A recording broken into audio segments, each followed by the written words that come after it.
Hello everyone, and with the setting of Blue Gender covered, it's time we start to speak on some of the characters of the series. Now, as is the usual case, we will start with the supporting cast and work our way towards the main cast. Now, Blue Gender has a very large tertiary cast, and many of these are not necessarily fleshed out well enough, or around long enough to warrant their own videos. Maybe we'll dedicate one to all of them, I don't know about that, we'll think about that. And so we'll move on to the secondary cast. Now, among the secondary cast, I found the character with the least significance that still warranted a video because of their odd place in the series was Alisha Whistle, the youngest and least experienced of the Sleeper Brigade. Now admittedly, Alisha doesn't really do that much, although I found her presence in the story an interesting commentary on the nature of war and sort of the mech genre or anime as a whole. She is first introduced in episode 14 as a member of the Sleeper Brigade, and as one who doesn't really seem that good of her job. In spite of this, she still seems relatively upbeat, and immediately seems to manifest a naive crush on Yuji. This motivates her to go along with the Sleeper Brigade on their various operations, although again, she doesn't seem to contribute much and is often the butt of jokes. After Yuji essentially leaves her behind during the second drop operation, she instead follows Tony, who drags her into the Blue Nest. There, she's forced to hold the egg of a Blue and, quote, realize her true nature. As a result of this, she goes along with Tony's plan to destroy the humans in space by bringing up some Blues along with them. She is therefore in the medical station when Yuji, Marlene, and Rick try to track Tony down. They encounter her in a room with several Blue, and she then berates Yuji for just being kinda rude to her. In spite of this, Yuji tries to talk her down, but fails, and she calls in several of the Blue, who wound Rick. Rick then shoots Alisha in order to save Yuji, although it's not a fatal shot. As Rick struggles to get himself and a wounded Alisha out of the station, he is unfortunately killed off, and Alisha wanders about into Tony's headquarters, where she finds an already mortally wounded Tony. Now besides him, instead of trying to save him, she simply informs him that it's not their time yet, and resigns herself to her fate of being destroyed along with the rest of the station itself. While Alisha doesn't do much in terms of her actions, her presence is a very unique one in this series, and maybe even anime as kind of a whole, and it really helps flesh the series out.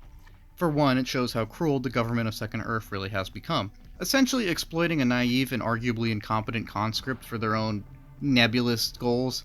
This complements themes of how horrifying war is, by demonstrating just how little value is placed on Alisha, and therefore most people in general. From here though, her character even goes on to serve as a sort of meta-commentary on anime as a whole, as her character is a great inversion of almost every expectation that we would have for this kind of character in an anime. To start, Alisha is a great example of a tragic character, simply in the wrong place, at the wrong time, with the wrong crowd. She isn't a great pilot, but is expected to be because of her B-cells. As a result of this, she's almost always dismissed, belittled, or looked down upon simply because of her youth, and because she struggles with piloting. She is seen as a sort of failure, a slacker, or a loser, simply because she isn't good at something which, realistically, she shouldn't be expected to be good at. And this is where the tragedy comes in. She, someone with no apparent skill or desire to be an elite mech pilot, is expected to simply do so because High Command thinks her B-cells will just magically make it happen. Now, while B-cells seem to be a prerequisite for the highest level of mech piloting, they don't necessarily seem to guarantee any skill at it either, though everyone just kinda seems to ignore this. It seems that there is a consensus that eventually, if they just push her enough, she'll just happen to become a super soldier overnight.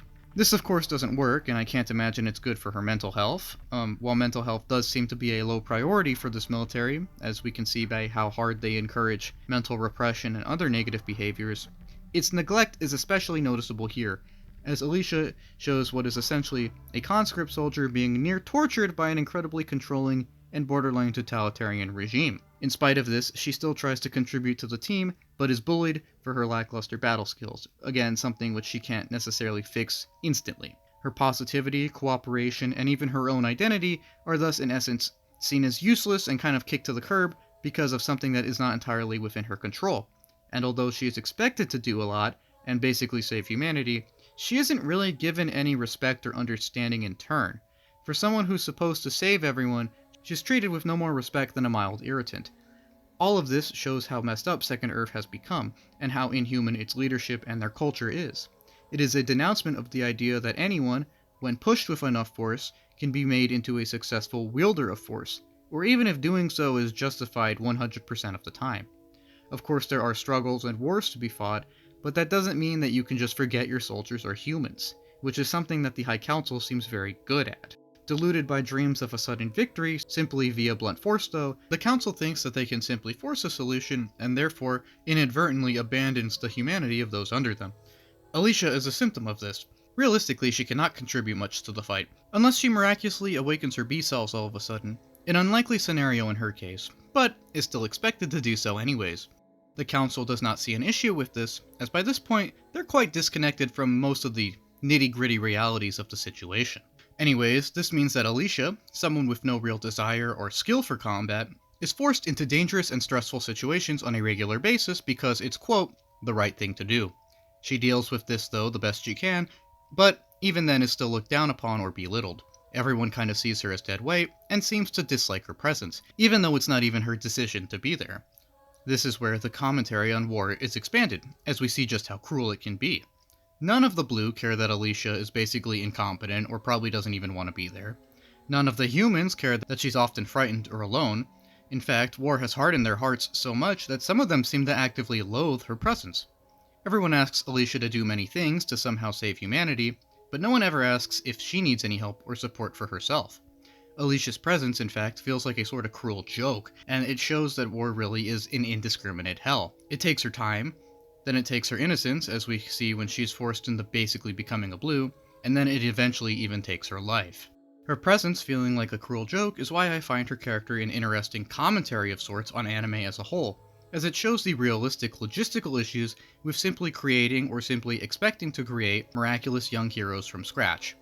Her character does this while also refuting almost all of the expectations that one might initially have for her character. In anime, there's the trope of a sort of young hero or group of young heroes being the chosen ones and overcoming everything in spite of the challenges present. Somehow they all just kinda main character and willpower themselves to success and victory. This, and the power of friendship, are essentially the core of many shonen or seinen stories, and Alisha's character serves as a very realistic rebuttal of this. Sure, she's a supporting character, so we shouldn't expect her to take the limelight, but according to the conventional formula, she should still be able to relate to the team and advance to the point of making some positive contributions. This never happens though. While she is friendly and positive enough, she's held in low esteem by most of the team throughout the series, therefore denying the power of friendship principle. Also, she never excels at anything really, and this denies the idea of the chosen surpassing their boundaries. This isn't because she's lazy or because she doesn't want to excel, but simply because there are realistic and insurmountable odds presented against her. She never has an anime moment where she all of a sudden gets good and saves a team or does indeed become an elite. To its credit, the show doesn't even reduce her to the cliché role of a damsel in distress. Instead, a lot of the time, her character is kind of just left to itself, to its own detriment, and it really displays how that even with a lot of pressure, there are some things that people simply can't do on their own. In fact, everything about her character is kind of the opposite of what I expected. Where I had a hunch that her presence would be grating and that she would kind of be the loud, arrogant one, I was happy to find that this wasn't the case, and in fact, she seems pretty normal. Probably more normal than anyone else in the show. She makes jokes, she's pretty reasonable with managing her own emotions, and she even tries to be positive a good deal of the time.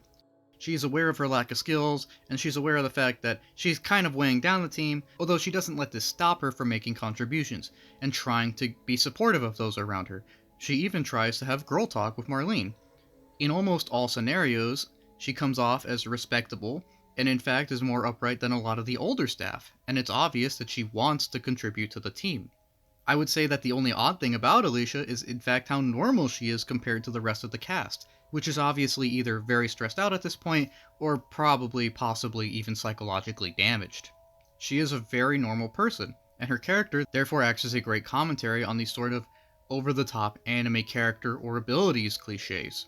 While she wants to help those around her, and those around her expect her to somehow become a super soldier, as is realistic, she is just an objective detriment to the team. Even if she is well-intentioned, she shouldn't even be there. This is not an indictment of her, but instead of those that placed her there, and maybe even a statement by the writers themselves. As such, she is a sort of critique on the many young hero and anime cliches we see in a lot of other productions, showing that youth cannot solve everything, and that the cruel reality of the world doesn't always make exceptions for it.